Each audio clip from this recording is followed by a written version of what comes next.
Assalamualaikum warahmatullahi wabarakatuh. Perkenalkan saya Salma Fala dan nanti ada rekan saya dan Ramdhani. Di sini kami akan mempresentasikan eh, tugas proyek dari mata kuliah manajemen proyek informatika. Di sini kami akan mencoba mempresentasikan mengenai sayur box. Sayur box ini adalah toko yang menjual berbagai macam jenis sayuran yang segar dan higienis dan mengedepankan kualitas dan kepuasan pelanggannya. Nah, toko ini menjual berbagai macam sayuran, baik itu konvensional ataupun sayuran hidroponik seperti bayam, kangkung, sawi, dan masih banyak lagi. Nah, untuk pengembangan bisnis ini, Sayurbox ingin membuat aplikasi sebagai media transaksi yang lebih mudah dan cepat. Seperti yang diketahui, melalui hasil observasi dan wawancara ditemukan beberapa permasalahan, seperti proses pemesanan untuk pembelian produk masih manual secara offline, di mana catatan pembelian dan catatan stok barang juga masih menggunakan kertas dan tidak jarang menumpuk dan memakan banyak tempat. Kemudian ada ketersediaan produk belum bisa dicek secara real time oleh pelanggan, sehingga pelanggan harus bertanya via telepon kepada penjual. Sayur box ini pada proses pemesanan produknya membutuhkan platform yang bisa melakukan pemesanan dan melihat katalog online untuk para pelanggannya. Keinginan dari project owner-nya menginginkan aplikasi ini bisa mudah digunakan oleh dirinya dan pelanggannya. Ia juga menginginkan tampilan yang kekinian dan menampilkan kesan premium. Nah, stakeholder sayur box ini setelah melakukan observasi pada bisnis proses yang berjalan pada sayur box, stakeholder yang ada hanyalah antara penjual dan project owner, penjual atau project owner dan pelanggan.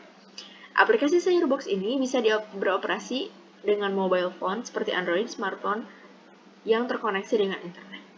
Berikut merupakan gambaran jalan sistem informasi dibuat dari aplikasi sayur box. 1. Sistem bisa melakukan registrasi member. 2. User bisa memilih menu dari button-button yaitu menu sign up, dashboard, dan booking. Selanjutnya, sistem akan menampilkan form checkout barang dan tracking pemesanan berdasarkan produk layanan yang dipilih.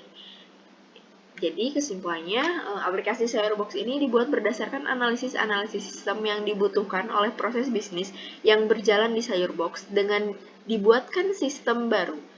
Diharapkan dapat membantu proses bisnis pada saat pemesanan data pada sistem lama dapat teratasi.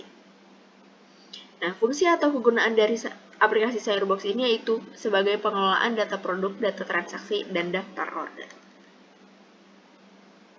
Nah, untuk selanjutnya nanti akan di Microsoft Project-nya akan dilanjutkan oleh rekan saya yaitu Dandi Ramadhani. Terima kasih. Ini saya sendiri dengan saya sendiri Dandi Ramdhani. Di sini saya akan menjelaskan bagian dari Microsoft Project-nya, yaitu project dari Sayurbox ini. Nah, di sini untuk tahap pertama kita menentukan tim proyek dengan estimasi durasi selama 2 hari yang dimulai pada hari Senin tanggal 2 Januari 2023 dan akan selesai di tanggal 3-nya.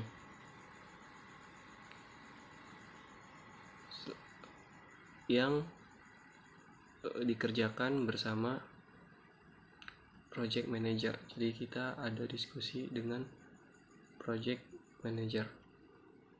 Selanjutnya tahap kedua adalah menyusun proposal proyek selama 5 hari, dan yang ketiga melakukan persetujuan dan revisi proposal proyek selama 7 hari, yaitu bersama dengan project manager. Lalu masuk ke tahap mengidentifikasi masalah dan mendiskusikan serta merencanakan solusi terhadap masalah. Selama 6 hari ini dikerjakan bersama analis. Selanjutnya ada tahap memprioritaskan masalah yang akan diselesaikan. Jadi setelah masalah tersebut diidentifikasi dan didiskusikan, lalu kita memprioritaskan mana yang akan diselesaikan terlebih dahulu. Ini ditentukan oleh seorang analis.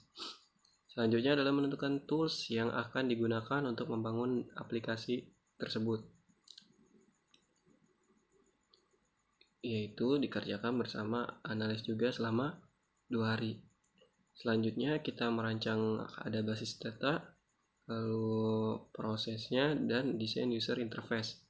Selama 8 hari dikerjakan oleh desainer dari aplikasi tersebut. Selanjutnya ada pembuatan aplikasi atau coding selama 10 hari oleh seorang programmer. Lanjut ada testing aplikasi selama 3 hari oleh seorang dari programmer tersebut. Selanjutnya yang terakhir adalah mengontrol pembuatan atau implementasi dari aplikasi.